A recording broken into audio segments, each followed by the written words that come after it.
अस्सलामुअलैकुम वरहमतुल्लाहि ताला बरकातुहू। अज़ीज़ नाज़रीन, उम्मीद है कि आप लोग खैर आफ़ियत से होंगे। अल्लाह आपको यूँ ही शादो आबाद रखे। अज़ीज़ साथियों, रमज़ान शरीफ का महीना चल रहा है। अल्लाह पाक इस महीने की बहारें आपको अता फ़रमाए।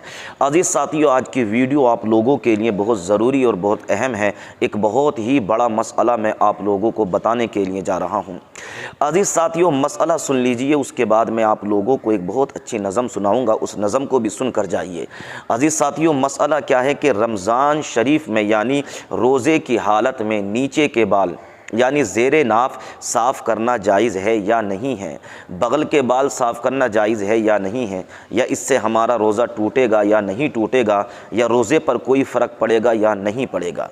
अज़ीज़ साथियों, तो समझ लीजिए, रोज़े की हालत में नीचे के बाल साफ़ करना या बगल के बाल साफ़ करना ये बिल्कुल जायज़ है, किसी भी तरीक़े से नाजायज़ नहीं है, और रोज़े में भी किसी तरीके का कोई इफ़ेक्ट, कोई कमी, कोई असर नहीं पड़ेगा। तो हालत रोज़ा में नीचे के बाल साफ़ करना ये क्या है बाबू, जायज़ है।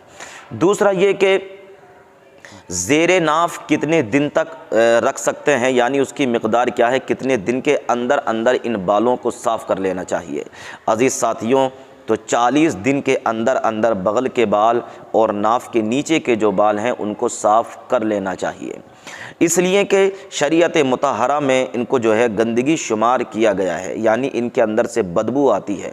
और आप जानते हैं इस्लाम इतना मुहज़्ज़ब, इतना पाकीज़ा मज़हब है कि अल्लाह ताला ने इस्लाम में पाकीज़गी को अव्वल रखा है। तो 40 दिन से अंदर अंदर क्या है, नीचे के बालों को या बगल के बालों को साफ़ कर लेना ज़रूरी है, वाजिब है। अज़ीज़ साथियों, अगर कोई ऐसा नहीं करता है तो वो मकरूह तहरीमी काम करता है, वो गुनाह का काम करता है। तो चाहिए कि उस इंसान को इन बालों को 40 दिन के अंदर ही अंदर साफ़ कर लेना चाहिए। अज़ीज़ साथियों, अब मसला ये है कि कितनी मिक़दार में इन बालों को साफ़ करना ज़रूरी है। दोस्तों, तो इसको भी समझ लीजिए, जो पेड़ों की हड्डी होती है वहाँ से लेकर शर्मगाह के इर्द गिर्द वाला जो हिस्सा है वहाँ तक बालों का साफ़ करना ज़रूरी है। अगर रान वग़ैरह पर भी बाल हों तो उन बालों को भी जो है शर्मगाह के जो हिस्से में है उनको साफ़ कर लेना चाहिए, कहीं ऐसा ना हो कि उनमें गंदगी वग़ैरह चिपकी हुई रह जाए। दूसरा ये कि जो पीछे का मकाम है तो उसके भी इर्द गिर्द जो बाल हैं उनको भी साफ़ करना चाहिए, कहीं ऐसा ना हो पैखाना जब किया बंदे ने तो वो पैखाना उन बालों के अंदर उलझ कर या अटक कर रह जाए, वो गंदगी रह जाए, तो उसको भी साफ़ करना क्या है, ज़रूरी है। अज़ीज़ साथियों, तो उम्मीद है कि आप लोग इस वीडियो में कुछ बातें समझे होंगे और आपको जो है कुछ मालूमात ज़रूर मिली होगी। तो आपसे गुजारिश है इस वीडियो को अपने दोस्तों तक, नौजवानों तक पहुँचाएँ ताकि उन्हें शरीयत की जान, उन्हें इस बात का इल्म हो, कहीं ऐसा ना हो कि वो लोग जो है अंधेरे में हो इस बात से। तो ये वीडियो उन तक शेयर कीजिए। अब आइए, मैंने जो थंबनेल लगाई थी उसी के मुताबिक एक बहुत अच्छी नज़म आप लोग सुन रहे हैं। तुम्हें मदहोश जो कर दे वो जादू साथ लाया हूँ, तुम्हें मदहोश जो कर दे वो जादू साथ लाया हूँ, तुम्हारे चाहने वालों के आंसू साथ लाया हूँ, तुम्हारे चाहने वालों के आंसू साथ लाया हूँ। मेरे परदेसियों सौगात देने के लिए तुमको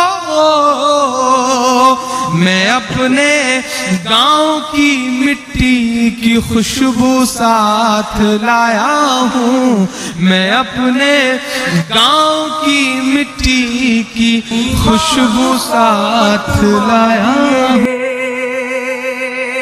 ये तमाम जो अपने जहनों में नफरतें परोसने वाले लोग हैं उनके नाम मेरे ये मिसरे कि इस सियासत के लिए ईमान को मत मारिए, राम को मत मारिए, रहमान को मत मारिए। कल मुझे एक गाय रो रो करके ये कहती मिली, नाम पर मेरे किसी इंसान को मत मारिए, नाम पर मेरे किसी इंसान को मत मारिए।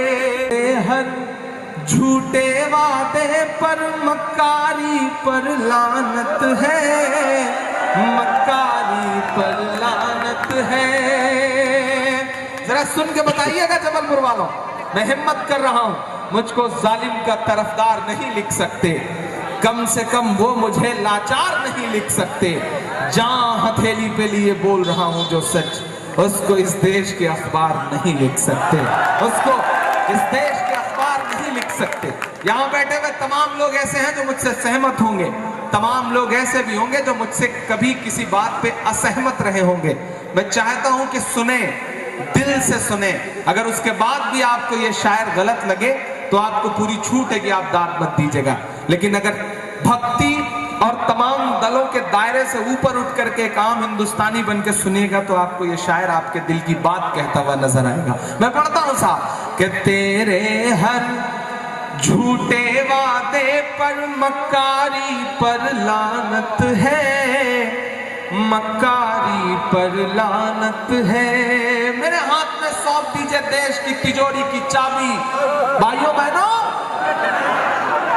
मैं खजाना नहीं लुटने दूंगा। मैं पढ़ता हूं मिसरे कि तेरे हर झूठे वादे पर मक्कारी पर लानत है, मक्कारी पर लानत है। देश में फैली नफरत वाली बीमारी पर लानत है, बीमारी पर लानत है। देश लूट कर रोज लुटेरे नाक के नीचे भाग रहे, देश लूट कर रोज लुटेरे नाक के नीचे भाग रहे। चौकीदार तेरी ऐसी चौकीदारी पर लानत है, तेरे हर झूठे वादे पर मक्कारी पर लानत है, मक्कारी पर लानत है।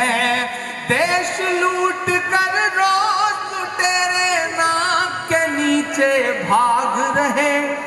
चौकीदार तेरी ऐसी चौकीदारी पर लानत है, तेरे हर। पहला बंद पढ़ता हूं इस नज़्म का।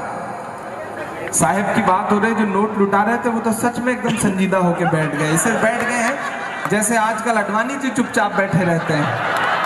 सारी नोट उन्होंने वापस अपनी जेब में रख ली है, लेकिन उनकी मोहब्बत को सलाम। मैं पढ़ता हूं साहब।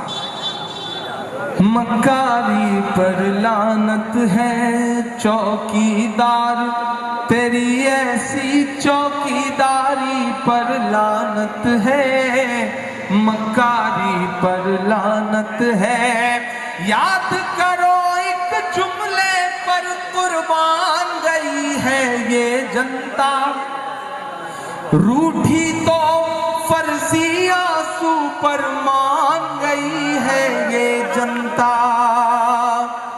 याद करो एक जुमले पर कुर्बान गई है ये जनता, रूठी तो फर्जी आंसू पर मान गई है ये जनता।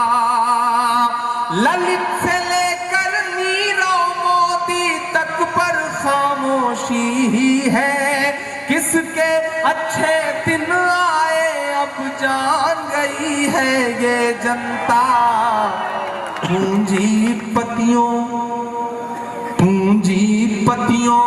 से सन्यासी की यारी पर लानत है, चौकीदार तेरी ऐसी चौकीदारी पर लानत है।